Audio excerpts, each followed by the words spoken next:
L'existence même des Amazones demeure un sujet controversé et mystérieux. Certains historiens et chercheurs la considèrent comme une pure invention, une légende sans fondement, tandis que d'autres affirment sa réalité avec des preuves allant des écrits anciens à des témoignages parfois troublants. Strabon, par exemple, mentionne dans ses écrits la présence supposée d'Amazones dans les montagnes surplombant l'Albanie, une région peu explorée et encore mystérieuse à l'époque. D'autres auteurs antiques, familiers avec la région, tels que Métrodore de Sepsie et Hippocrate, les situaient près des Gargaréens, dans les contreforts septentrionaux du Caucase, une zone appelée les Monts Céraméens, un lieu à la fois intrigant et difficile d'accès, propice à l'inconnu. Leurs récits, souvent fragmentaires, jettent une lumière énigmatique sur cette civilisation. Il est fascinant de constater que ces chroniqueurs anciens s'accordent généralement sur la crainte qu'inspiraient les Amazones, particulièrement la perspective d'être capturées par elles, un destin redouté par beaucoup. Les récits et témoignages de l'époque insistent sur leur audace et leur courage inégalé au combat, mais aussi sur leur organisation sociale particulière. Des fragments de leur mode de vie nous parviennent à travers les mythes, légendes et récits de voyageurs, ainsi que par les rares chroniques disponibles. L'une d'elles relate la rencontre, durant la campagne perse d'Alexandre le Grand, avec la reine des Amazones, Thalestrie, qui, selon certaines sources, aurait approché Alexandre pour lui proposer une union temporaire dans l'espoir de concevoir un héritier. Elle précisait qu'elle garderait l'enfant si c'était une fille, car le rôle des filles dans leur société était fondamental, et la lignée maternelle primait. Le recrutement des Amazones semblait aisé, selon les sources anciennes. En temps de paix, des accords étaient conclus avec les tribus voisines, privilégiant les échanges amoureux aux conflits violents. Les filles nées de ces unions rejoignaient les rangs des Amazones. Quant aux garçons, ils étaient soit rendus à leur père, soit mutilés, voire tués dans certains cas, selon les besoins de la société amazone. L'absence d'éducation des garçons par les Amazones est un élément récurrent dans les récits anciens, une preuve supplémentaire de leur monde radicalement différent. Les Amazones privilégiaient les filles, qu'elles élevaient avec une grande rigueur, les préparant à leur future vie de guerrière, à la fois redoutée et respectée. Une autre méthode de recrutement consistait en des raids pour capturer des hommes, ce qui augmentait le mystère et la terreur autour de ce peuple. Les Amazones ne faisaient généralement pas de prisonniers au combat, leur réputation de cruelles combattantes étant renforcée par leur comportement impitoyable en guerre. Cependant, le sort d'un homme capturé était ambigu et complexe. Il pouvait devenir un esclave ordinaire, chargé des tâches domestiques et réduit à un rôle subalterne, puis éliminé lorsqu'il devenait inutile à la société. S'il plaisait à une Amazone, il devenait un esclave sexuel, soumis à ses désirs et à sa volonté.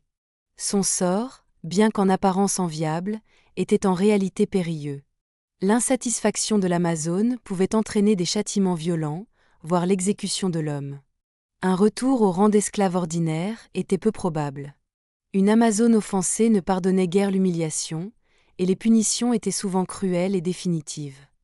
Certains témoignages anciens décrivent une pratique où l'homme, esclave par essence, occupait le rang le plus bas dans la société amazone.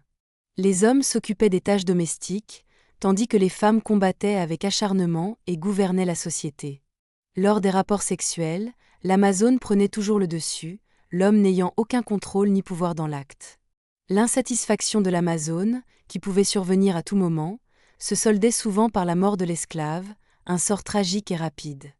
Un esclave pouvait même susciter l'intérêt de plusieurs Amazones, ce qui provoquait parfois des rivalités dangereuses entre elles, accentuant la précarité du sort de l'homme, qui restait toujours en position de vulnérabilité. Un homme capturé et utilisé à des fins sexuelles était, de fait, toujours au service de la volonté des Amazones, avec peu d'espoir de survie si ces services devenaient indésirables. La vie de ces amants, pris dans l'engrenage impitoyable des traditions des Amazones, était brève, souvent marquée par une fin tragique et une humiliation constante. Certaines légendes racontent que, dans le cadre de ces rituels, après qu'une Amazone soit tombée enceinte, le père de l'enfant était immédiatement mis à l'écart, éloigné de la mère et de l'enfant à venir. Ce geste marquait le début de son destin, un destin généralement funeste.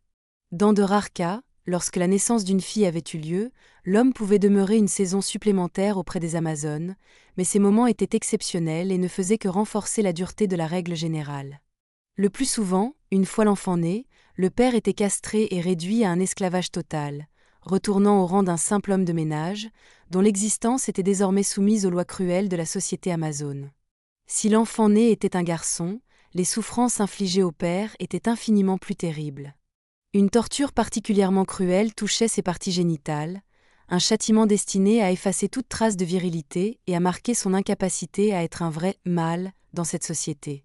Abandonné, agonisant, l'homme n'avait aucune chance de survie, et sa fin était aussi violente que dégradante. Les témoignages d'historiens anciens, mais aussi de voyageurs, rapportent qu'une fois ses désirs satisfaits, l'Amazone poussait son amant à l'épuisement total, le soumettant à une longue période de dégradation, avant de l'expulser avec des insultes cruelles et des humiliations publiques. Le sort d'un homme captif dans les mains des Amazones n'était donc jamais clément. Leur vie était marquée par l'incertitude et la douleur. Les hommes, une fois devenus inutiles ou défaillants, que ce soit en raison de maladies, de la vieillesse, ou simplement à cause de la perte de leur vigueur sexuelle, étaient immédiatement condamnés à la mort. L'inhumanité du système amazone, où la domination féminine était totale, ne laissait aucune place à la compassion. Le moindre signe de faiblesse humaine, même involontaire, était synonyme de condamnation à une fin brutale. Certains chercheurs ont cherché à expliquer ces pratiques cruelles en établissant un lien entre les traditions amazones et le mythe grec de Lamia. Lamia, une figure tragique, fille de Bélu et dotée du pouvoir surnaturel de retirer et remettre ses yeux à volonté, a eu plusieurs enfants de Zeus, mais tous furent tués par la jalousie de Héra, sauf Scylla. Après avoir vécu cette terrible perte, Lamia se vengea en tuant les enfants des autres avec une cruauté telle que son visage se transforma en une monstruosité. Ce mythe, bien que fantastique, pourrait cacher une réalité cachée et cruelle, liée au meurtre des garçons et à un autre rituel amazonien: l'obligation de tuer un homme avant de pouvoir concevoir un enfant. Dans cette perspective, l'acte de boire le sang pourrait symboliser l'absorption de la force vitale de l'ennemi vaincu, un moyen de renforcer l'Amazone en ingérant la puissance de celui qu'elles avaient dominé et tué. Certains interprètent ce mythe comme une métaphore de la manière dont les Amazones traitaient leurs amants, et en particulier des rituels de mise à mort des hommes insatisfaisants. La décapitation ou l'égorgement étaient des méthodes d'exécution de ces amants déchus, qui n'avaient pas été à la hauteur des attentes impitoyables de leurs conquérantes. Les témoignages d'une autre tribu d'Amazones, cette fois dans le Dahomey, actuel Bénin, apportent une preuve directe de l'existence de rites similaires et renforcent l'idée que ces pratiques anciennes n'étaient pas uniquement l'invention d'un mythe. La garde personnelle du roi, les Minots, composés de 6000 Amazones entraînées, pratiquaient un rite initiatique qui semblait directement inspiré par les légendes anciennes. Ces femmes, formées à la guerre et à la cruauté, s'approchaient furtivement d'un prisonnier, le décapitaient avec une efficacité clinique et léchaient son sang pour marquer leur victoire et leur domination. Des Français, qui ont conquis le royaume au début du XXe siècle, ont témoigné de ces rituels. L'officier français Jean Bailleul raconte, dans ses mémoires, avoir assisté au premier essai d'une adolescente Minot, qui réussit à décapiter un prisonnier en public. Elle brandit sa tête comme un trophée de guerre, et sous les acclamations de la foule, elle lécha le sang de sa victime, comme une affirmation de son pouvoir. Ce témoignage fait écho à l'idée que ces Amazones cherchaient à non seulement affirmer leur pouvoir par la violence, mais aussi par l'absorption symbolique de la force de l'homme qu'elles venaient de tuer. Les soldats français, qui étaient souvent leur cible, se souviennent avec horreur des Amazones survivantes qui, déguisées en prostituées, s'approchaient des soldats français pendant la nuit pour les égorger alors qu'ils étaient endormis. Ce récit vient renforcer l'idée que, loin d'être un simple mythe, le phénomène des Amazones représentait une réalité historique marquée par la terreur et la cruauté.